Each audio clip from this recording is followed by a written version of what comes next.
L'autonomie. En finir avec la dépendance. Personne n'aime en général être dépendant de quelqu'un d'autre. La plupart des gens aiment être autonomes, sauf les personnes particulièrement insécures que la dépendance rassure, parce qu'elles sont trop effrayées à la seule idée de devoir se gérer elles-mêmes. L'autonomie, c'est une valeur fondamentale de la vie humaine. Bien qu'on vive en société et qu'on soit interconnectés les uns aux autres, il existe des aspects de l'existence, comme la connaissance de soi-même et l'estime de soi, qui ne peuvent être accomplis ou réalisés que par nous-mêmes. Le souhait d'autonomie, qui peut également être qualifié d'indépendance, est donc largement répandu. Cependant, quand il s'agit du bonheur, les gens semblent pas comprendre le concept d'autonomie, parce qu'ils font trop souvent dépendre leur bonheur d'autres personnes ou de choses extérieures.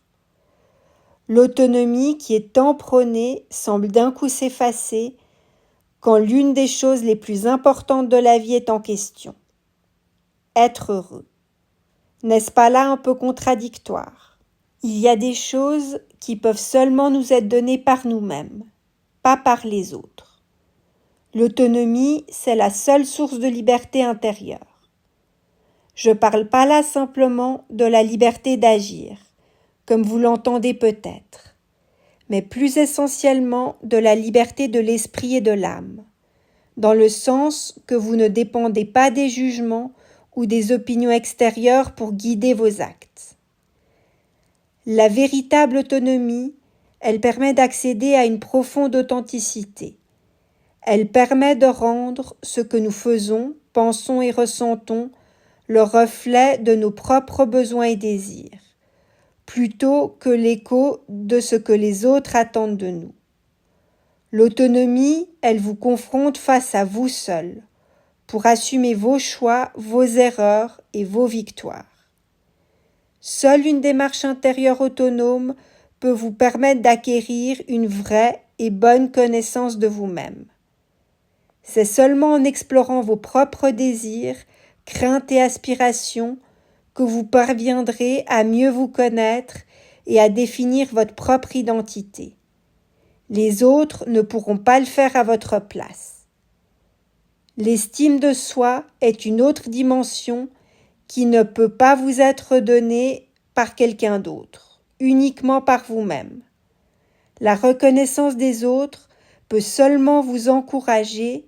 Une estime de soi authentique, elle, se construit uniquement de l'intérieur de vous-même, sur la base de votre perception et de votre capacité à reconnaître vos propres valeurs, ça indépendamment de la vie des autres.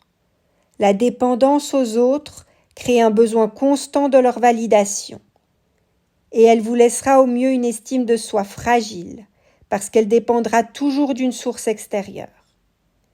La résilience, c'est également un pouvoir intérieur qui se développe par l'expérience, la réflexion et la volonté personnelle. Elle se réfère à votre capacité autonome à trouver en vous les ressources pour continuer à avancer, même lorsque tout semble s'effondrer. Cette force, elle peut être encouragée par autrui, mais elle pourra se révéler que par votre propre intérieur. L'autonomie, c'est un acte de responsabilité. En prenant la responsabilité de vous connaître vous-même, de votre estime de soi, de votre capacité de résilience, vous devenez aussi responsable de votre bonheur. Vous ne pourrez plus blâmer les autres pour vos problèmes, vos échecs et votre mal-être, parce que vous aurez compris que malgré l'influence qu'ils peuvent avoir, la réelle clé de votre satisfaction personnelle, elle réside qu'en vous-même. En conclusion, l'autonomie peut être effrayante, mais elle est aussi libératrice. En effet, quels que soient les événements extérieurs, votre autonomie vous permettra toujours un certain degré de contrôle sur votre propre existence. Oui, vous avez le pouvoir de choisir comment vous percevez les événements, de choisir vos réactions et comment vous dirigez votre vie. Alors, êtes-vous décidé d'en finir avec la dépendance? L'espace commentaire vous offre un espace de soutien.